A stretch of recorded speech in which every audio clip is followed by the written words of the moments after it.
हमारे कर्म ऐसे हों, माने पूरे जीवन से वो ही लाइट, वही किरणें निकलें, तो वो अपने आप स्प्रेड हो जाएगा, उसमें आपको कुछ करने की जरूरत ही नहीं है।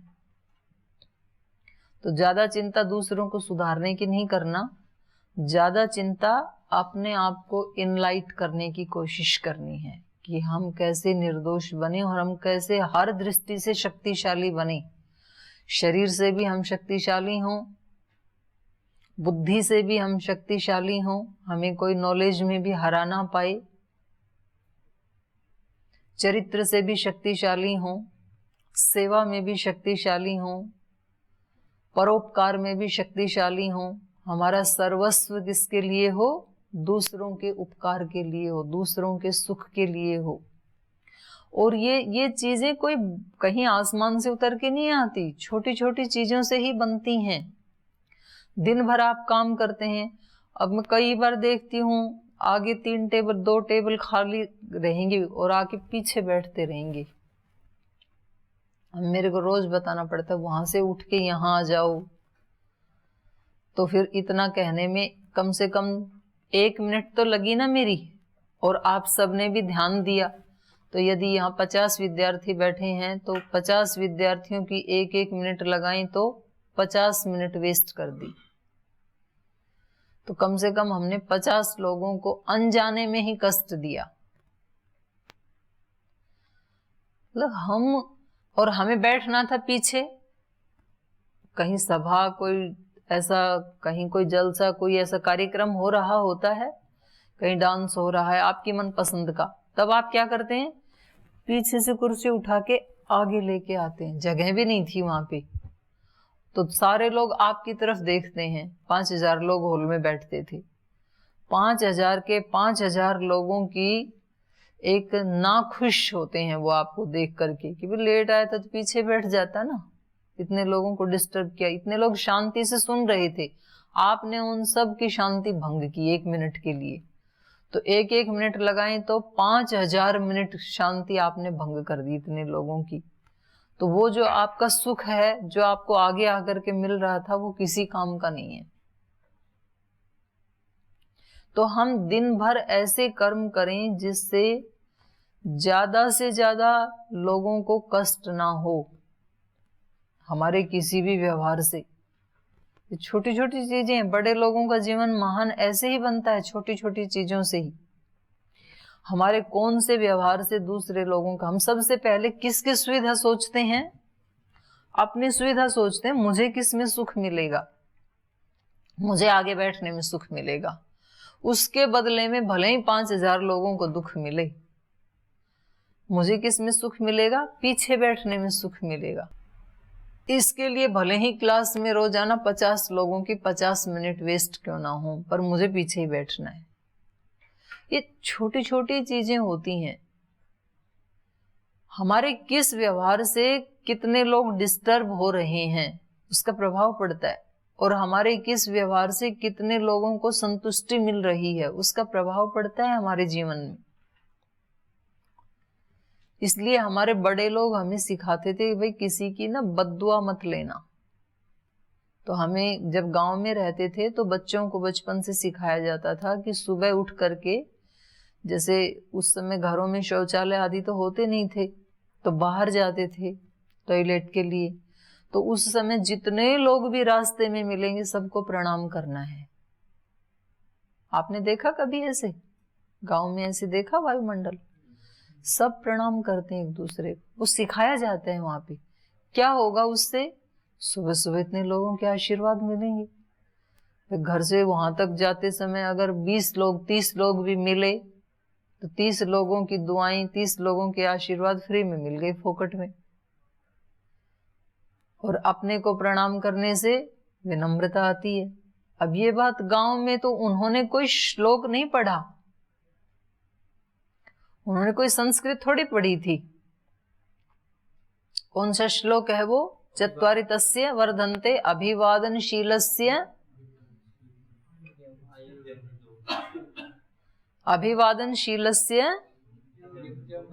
नित्यं वृद्धोपसेविन चत्वारितस्य वर्धन्ते आयुर्विद्या यशो बलम। अब ये श्लोक उन्होंने नहीं पढ़ा, लेकिन वो परंपरा से आ रहा है, तो वो सिखा देते हैं। भाई जब सुबह सुबह जाते हो ना, अब सारे शास्त्र पढ़ कर के भी, और कुछ बच्चे ऐसे हैं, मैं देखती हूँ यहाँ हम आएंगे विश नहीं करते हैं, कोई मतलब नहीं है उनका क्लास के बाद, आप कौन और हम कौन, हम नहीं जानते, नमस्ते करते ही नहीं है, सिर झुकता ही नहीं है उनका किसी के सामने। अरे भाई सबको कर लो, उसमें कोई पैसे खर्च होते हैं क्या? कोई भी रास्ते में मिले, आपके बड़ों की तो बात ही छोड़ दो, जो अपने बड़े हैं, गुरुजन हैं, उनको तो सिर झुकाना ही झुकाना चाहिए। उसमें चाहे कोई आपको पढ़ाने वाले हैं या नहीं भी पढ़ाने वाले हैं, बड़े तो है ना, वरिष्ठ तो है ना। जिनको आप नहीं भी जानते हैं, उनको भी जब आप पड़ोस से निकले और आपने कह दिया ओम जी, तो क्या बिगड़ेगा आपका? आशीर्वाद ही देगा ना वो व्यक्ति, तो ले लो ना। वो बड़ी संपत्ति होती है, दूसरे लोगों की दुआएं लेना। और जिस समय आप अपने ही जानने वाले लोगों के पास से भी ऐसे गुजर जाते हैं बिना सिर झुकाए, तो उसके मन से निकलता है कि ये कैसे बच्चे हैं, इनमें संस्कार ही नहीं है। तो कम से कम एक भाव उसने आपके लिए छोड़ दिया, तो उसका प्रभाव पड़ेगा आपके ऊपर। तो छोटी छोटी चीजों से, ये ऐसे नहीं बनाए हमारे बुजुर्गों ने जो श्लोक बनाए, अभिवादनशीलस्य नित्यम वृद्धोपसेविन। वृद्धोपसेविन, इतने वृद्ध कहाँ मिलेंगे जिनकी आप रोज सेवा कर सको। जिसको जहां जो मिल जाए उसकी सेवा करने का मतलब है उनके प्रति आदर का भाव। जो भी बड़े, खेत में काम कर रहा है कोई, आप यहां से निकले, आप खेत वाला है कोई गांव वाला व्यक्ति जिसको आप जानते भी नहीं हो, और आपने जाते समय उसको ओम बोल दिया, तो क्या देगा वो आपको? आशीर्वाद ही तो देगा, दुआ ही तो देगा, एक पॉजिटिव वाइब्रेशन ही तो आपको भेजेगा वो। तो इसमें आपका नुकसान क्या है? और आपके अंदर क्या भाव आएगा? विनम्रता का आएगा। तो दोनों तरफ से फायदा है, और नहीं करते हैं तो दोनों तरफ से नुकसान है। आप में अकड़ आ जाती है कि हम तो वेद पढ़े हुए विद्वान है, ये गांव का व्यक्ति, हम इसको हम कैसे कर सकते हैं। और वो बोलेगा कि ये विद्या किस काम की, इन लोगों को इतना भी नहीं पता है कि कम से कम विश तो कर देना चाहिए। उधर से उसने नेगेटिव भेजी, इधर से आपकी एक नेगेटिव क्रिएट हो गई, तो नुकसान ही हुआ ना दोनों का। तो हमें अपने जीवन को ज्यादा से ज्यादा ऐसा बनाना है जिसमें ज्यादा लोगों की सद्भावना मिले, ज्यादा लोगों की दुआएं मिले, हमारा मन ज्यादा से ज्यादा प्रशांत बना रहे, विचलित ना हो, ऐसा हमें जीवन जीना चाहिए। और फिर दूसरे तो अपने आप हमारे को फॉलो कर लेंगे, उनकी ज्यादा चिंता नहीं करनी है। ठीक है जी। ओम दीदी प्रणाम। जैसे कल जो अहम की बात चल रही थी और ईश्वर प्राणिधान मतलब ईश्वर को समर्पित करने की बात चल रही थी, तो उसमें जैसे कि हमने कुछ कर्म किया, मैंने कोई सा अच्छा काम किया, और कोई मेरे को कि चलो ठीक है आपने बहुत अच्छा काम किया, जैसे अभी आप बता रहे थे, तो उसमें एक थोड़ा सा हमें भाव उत्पन्न होता है कि चलो ठीक है मैंने अच्छा काम किया, और उसके बाद में फिर थोड़ी देर में हम थोड़ा नॉर्मल, क्योंकि एक इतनी उच्च स्थिति पे नहीं पहुंचे हम कि कोई हमें अगर जो अच्छी बात बोले तो हम खुश ना हो, थोड़ी सी खुशी तो होती है। तो खुशी होने के बाद में अगर जो हम ईश्वर को के चलो ठीक है जो भी हमारे खूब खुश हो ना, खुशी की मनाई किसने की? नहीं, पर ईश्वर को जैसे खुशी के फंवारे छूटने दो, ये किसने कहा कि खुश मत होना? ईश्वर को जैसे प्राणी समर्पित करना कि जो भी आपके कारण खुश रह करके भी तो समर्पण हो सकता है ना। ये थोड़ी है कि भाई अपने को कुछ लेना ही नहीं है, तो अगर हम खुश हो गए तो हमने ही ले लिया, ऐसे थोड़ी मैंने बताया था। नहीं, तो उसमें जैसे ये आप खुश होते हैं तभी कुछ ईश्वर से मिलता है। आप आपके जीवन में जो कुछ भी उपलब्धि हुई ना आज तक, वो हमेशा उन क्षणों में हुई जिन क्षणों में आप प्रसन्न थे, जिन क्षणों में आप द्वंद्वातीत थे, खुश थे, प्रसन्न थे, हर्षित थे, उसी समय हुई जो भी उपलब्धि हुई।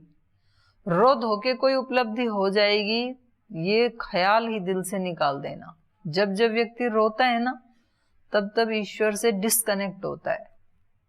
क्योंकि ईश्वर कैसा है? सुख स्वरूप है, आनंद स्वरूप है, उसमें तो दुख का लेश मात्र भी है ही नहीं। तो जो भी हमें खुशी मिलती है वो तभी मिलती है जब हम किसी ना किसी रूप में उससे कनेक्ट होते हैं। हम उसको ऐसा जाने या ना जाने, पर वो जो गुण है, वो खुशी जो है, वो ईश्वर का ही गुण है और हमारी आत्मा का गुण है।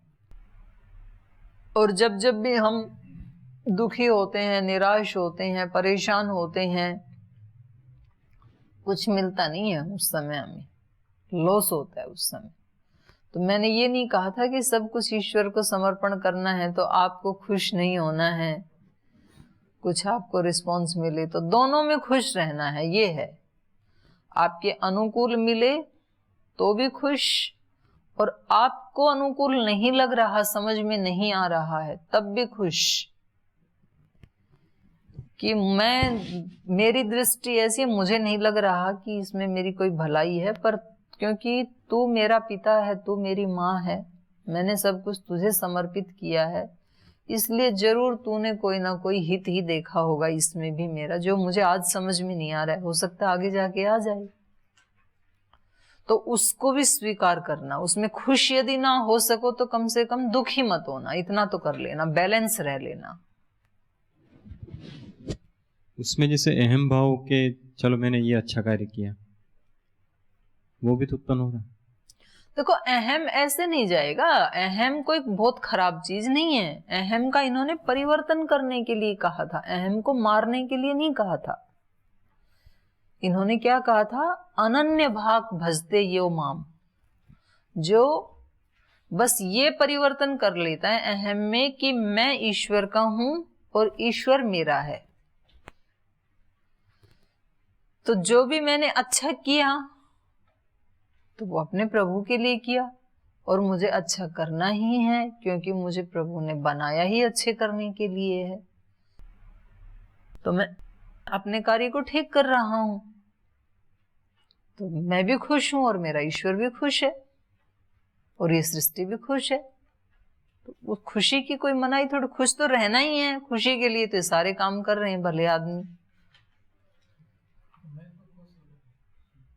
हाँ, होने दो तो मैं खुश, भक्त में खुश हो रहा है, क्योंकि मैं कौन हूं? ईश्वर का भक्त हूं मैं खुश हूं, मेरा प्रभु खुश है, होने दो खुश, खुश ही होना है। तो खुश एक स्थिति में नहीं होना केवल अनुकूल में, दूसरी में भी रहना है। खुश रहना ही ईश्वर का स्वभाव है भाई। खुश रहना तो बहुत बड़ी उपलब्धि है। आप उसके लिए प्रश्न पूछ रहे हो कि जी क्या करें, खुश हो जाते हैं हम तो। खुश होना तो बहुत बड़ी उपलब्धि है जीवन की। लेकिन प्रतिकूलता में खुश होना ही बड़ी बात है ना।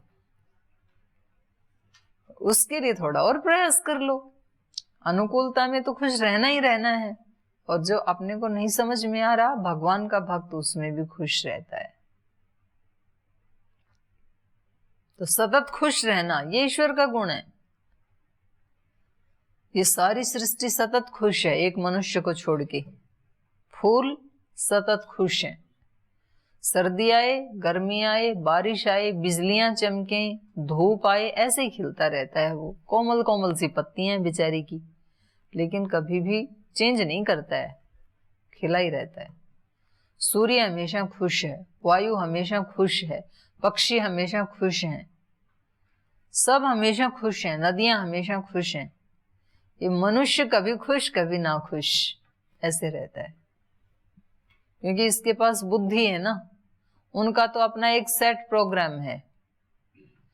कभी भी आपने किसी पशु के बारे में ऐसे सुना कि वो डिप्रेशन में है आजकल? वो गाय, कोई गाय डिप्रेशन में आती है? नहीं आती। बीमार हो सकते हैं, डिप्रेशन में नहीं आते हैं। उनका एक सेट माइंड है, बस उसमें अपने आते हैं, उसी में जी के जाते हैं।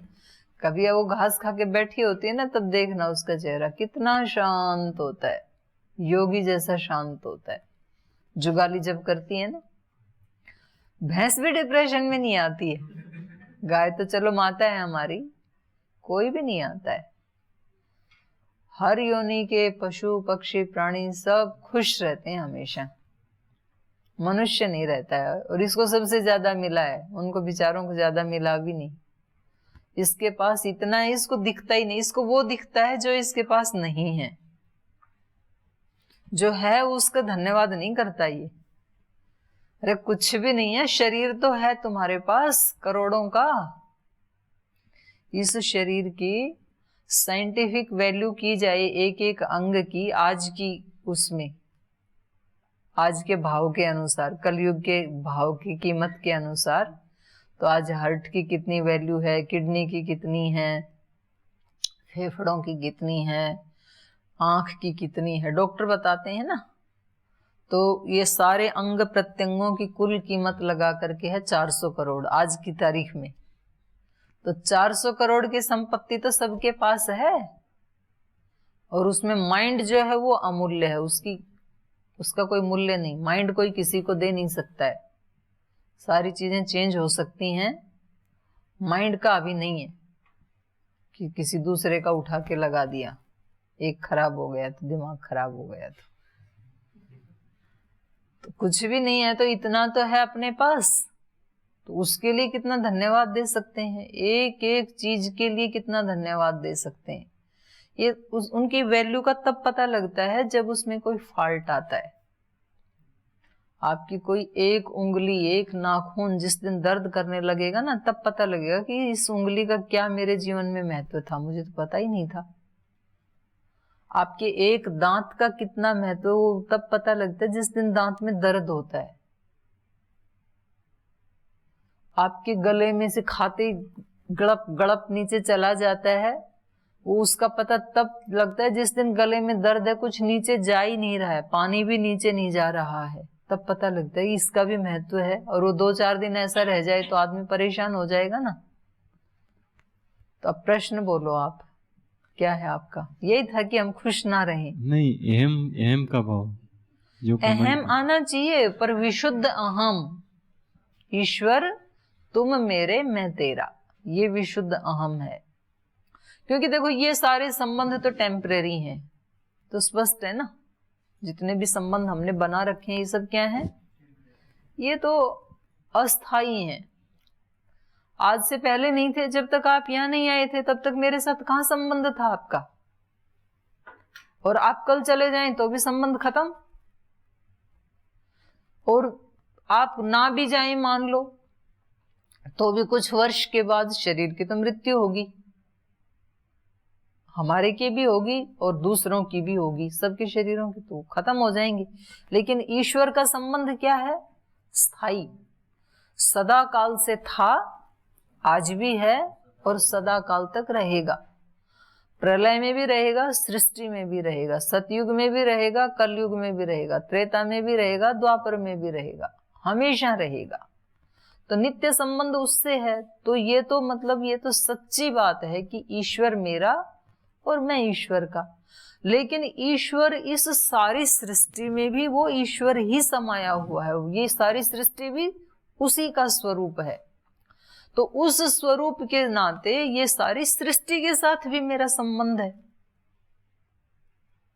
इन सारे शरीरों के साथ भी संबंध है, जो पेड़ पौधों के शरीर हैं उन शरीरों के साथ भी मेरा संबंध है, जो सूर्य चंद्र आदि शरीर हैं उन शरीरों के साथ भी मेरा संबंध है, जो नदियां और सागर आदि जो शरीर हैं वो भी तो ईश्वर के शरीर हैं ना, उनके साथ भी मेरा संबंध है। तो जितने भी मूर्त रूप दिखाई दे रहे हैं या अमूर्त दिखाई दे रहे हैं, पृथ्वी, जल, अग्नि या तेज कह लो उसको, 3 तो मूर्त हैं। तो ये तो मूर्त रूप दिखाई देते हैं ईश्वर के बनाए हुए हैं। और वायु का अमूर्त है और आकाश का अमूर्त है, 2 के अमूर्त हैं। तो जो मूर्तिमान हैं वो तो चक्षुग्राह्य हैं, आंख से दिख जाते हैं, और जो वायु है वो त्वग्राह्य है, त्वचा से पता लगता है, और आकाश का पता लगता है निष्क्रमण और प्रवेशन से, जिसमें हम प्रवेश कर रहे हैं, निकल रहे हैं, सारे व्यवहार कर रहे हैं, इससे पता लग रहा है कि आकाश है, आकाश नहीं होते ये सारी क्रियाएं किस में करें? मेरा बोलना, आपका सुनना, ये सब किस में हो रहा है? आकाश में हो रहा है। तो ये सारा भी ईश्वर का ही स्वरूप है। तो इस नाते इस सारी सृष्टि से ही प्रीति करना, तो उसमें अहम थोड़ी बढ़ेगा, उसमें समर्पण बढ़ेगा कि ये सारा मेरे ही प्रभु का रूप है। आप लोग ही तो मुझे कहानी सुनाते हो कि उस संत ने गधे के मुंह में पानी डाल दिया, उन्होंने ऐसे कर दिया। तो ये सारे उन्होंने कैसे किया? ईश्वर का रूप मान करके तो किया। उनको सब जगह एक ही दिखाई देता है, ब्रह्म ही दिखाई देता है। और जिसको वो ब्रह्म ही दिखाई देता है उसका फिर जीने का नजरिया ही चेंज हो जाता है, क्योंकि वो किसका तो भला माने और किसका बुरा माने, क्योंकि सारा ही रूप किसका है? उसके ही इष्ट देव का है, जिससे वो प्रीति करता है। सारे उसी के ही रूप हैं। कोई दो दोस्त जा रहे थे, किसी गांव से निकल के कहीं यात्रा पे जा रही थी। बड़े बड़े मंदिर होते हैं ना, जैसे आप लोग गए रामेश्वरम गए, ऐसे जा रहे थे कहीं, तो वो कुछ रुपए पैसे अपने साथ लेके गए यात्रा में। तो जाते समय जिस गांव से गुजर रहे थे उस गांव में बहुत अकाल पड़ा था, सब लोग बीमार थे, बीमारी फैली हुई थी। तो उनमें से एक ने कहा, भाई मैं तो इनकी सेवा करूंगा, देखो कितने परेशान हैं ये लोग। उसने कहा, भाई तू रुक जा, मैं तो अपने लक्ष्य पे जाऊंगा, मेरा लक्ष्य तो है ईश्वर का दर्शन करना। उसने कहा ठीक है, अभी देखेंगे, भगवान भेजेगा तो हम आ जाएंगे, नहीं पहले मैं इनकी सेवा करूंगा। वो सेवा में जुट गया, दूसरे वाला चला गया। इसके सब पैसे खर्च हो गए, समय भी खर्च हो गया, और तब तक वो पहुंच गया वहां पे उस मंदिर में भगवान जी के पास। और वो वहां जाके क्या देख रहा है कि उसका दोस्त तो पहले ही भगवान के पास बैठा है, और इधर से इसके सब पैसे खर्च हो गए, समय बहुत बीत गया। तो ये वापस अपने गांव आ गया कि भाई अब तो जा नहीं सकते तीर्थ स्थान पे। तो वो वापस आके कहता है कि तूने धोखा किया मेरे साथ। मैंने क्या धोखा किया? पता नहीं तू कैसे पहुंच गया। जब मैं वहां गया तो तू वहां बैठा था, और वो मैं तो बैठा ही नहीं था। तो इसका मतलब क्या है? जिसने उन लोगों में भी भगवान का ही रूप देखा, तो उनकी सेवा करके वो तो स्वतः ही ईश्वर के समीप पहुंच गया। तो इस सारी सृष्टि से भी हम प्रीति जब करते हैं तो ये भी ईश्वर से ही प्रीति है। भगवान ही मेरा है, इसका ये मतलब नहीं है कि संसार से मेरा कोई द्वेष है, वैर है, ये भाव नहीं है। संसार उसका विश्वमय रूप है और एक उसका रूप विश्वातीत भी है।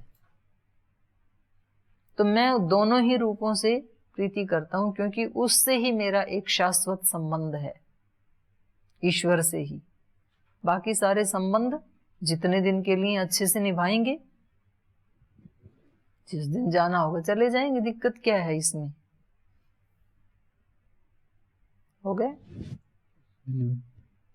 चलूं आगे या और किसी का है? चलिए, तो कल इन्होंने बताया था कि उसको जिसने मेरे साथ अपना संबंध बना लिया, सम्यक व्यवस्थितो ही से साधु रेव स मंतव्य, उसको साधु ही मानना चाहिए। आगे है, क्षिप्रम भवति धर्मात्मा शश्वत शांतिं निगच्छति कौन्तेय प्रतिजानीहि न मे भक्तः प्रणश्यति मां हि पार्थव्यपाश्रित्य येऽपि स्युः पापयोनयः स्त्रियो वैश्यास्तथा शूद्रः तेऽपि यान्ति परां गतिम्। क्षिप्रम भवति धर्मात्मा, ऐसा जो व्यक्ति जो अनन्य भाग हो गया है, जिसने केवल मेरी शरणागति को स्वीकार कर लिया, जिसने केवल मुझसे ही संबंध जोड़ लिया है, वो क्षिप्रम भवति धर्मात्मा, कहा था ना साधु रेव स मंतव्य, उसको साधु ही मान लेना। मान लेना मतलब अभी वो साधु है नहीं, क्योंकि अभी तो उसके बेचारे के पिछले जो पाप किए थे उसके संस्कार हैं, अभी नहीं बना है वो, इसलिए कहा मान लेना।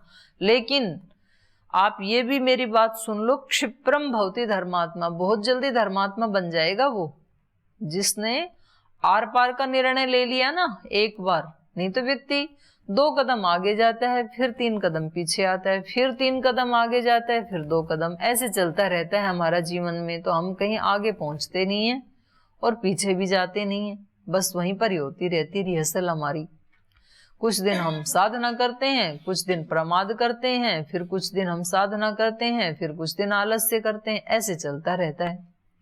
लेकिन जिसने एक निर्णय ले लिया, आर पार अपनी पीछे कदम हटाना है, तो वो क्षिप्रम भवति धर्मात्मा। यह सम्यक व्यवस्थितः सह क्षिप्रम भवति धर्मात्मा। यह अनन्य भाग अस्ति, जो अनन्य भाव से मेरा हो गया है और जो पक्का निर्णय ले चुका है, पक्का एक निश्चय कर चुका है, वो क्षिप्रम भवति धर्मात्मा, वो तुरंत बहुत जल्दी बन जाएगा धर्मात्मा। तो योग दर्शन में भी उसके लिए क्या कहा? तीव्र संवेगानाम आसन्न, जिनका संवेग तीव्र है और उपाय भी जिनका तीव्र है, उनके ईश्वर समीप है, आसन्न। और उसमें भी फिर 3 कैटेगरी बना दी, मृदु मध्यादि अधिमात्रत्वात् ततोपि विशेष।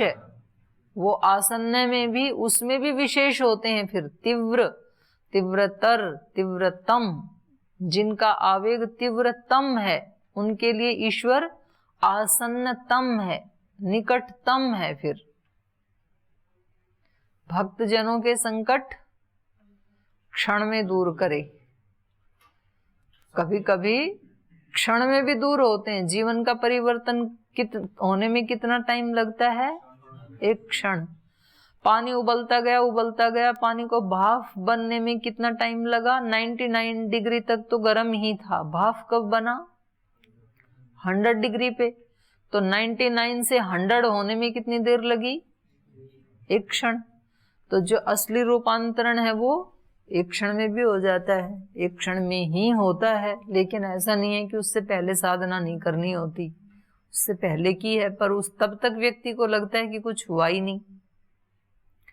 तो ये जो व्यक्ति है, आपको लगता है कि ये तुरंत अभी धर्मात्मा बन गया, लेकिन ये भी तो हो सकता है कि इसके पीछे के बहुत पुण्य कर्म रहे होंगे और बीच में कुछ इसके पाप कर्म थे, उसके फल स्वरूप ये कहीं उल्टा चल पड़ा था, अब उसका फल भोग लिया, तो अब वो पीछे वाले भी इसके साथ आके जुड़ गए पुण्य कर्म, और इसका निश्चय हो गया एक आर पार का।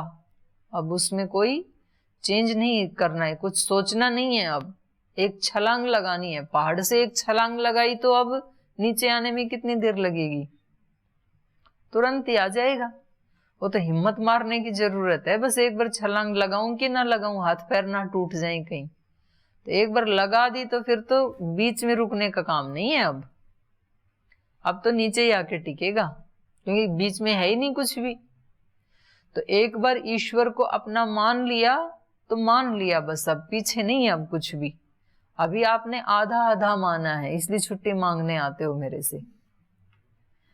क्षिप्रम भवति धर्मात्मा, ऐसा व्यक्ति तुरंत ही धर्मात्मा बन जाता है और शाश्वत शांतिम निगच्छति, शाश्वत शांति को प्राप्त कर लेता है। हे कुंती पुत्र कौन्तेय, प्रति जानी ही, एक बात मेरी ध्यान से सुन ले तू, न में भक्त प्रणश्यति, ये मेरी प्रतिज्ञा है, मैं स्टैंप पे लिख के देता हूं, मेरा भक्त कभी भी नष्ट नहीं होता है। कितना बड़ा वादा है ईश्वर का, लिख करके दे दिया। तो इसके ऊपर और हम कल विस्तार से चर्चा करेंगे। आज पाठ को यहीं विराम देते हैं।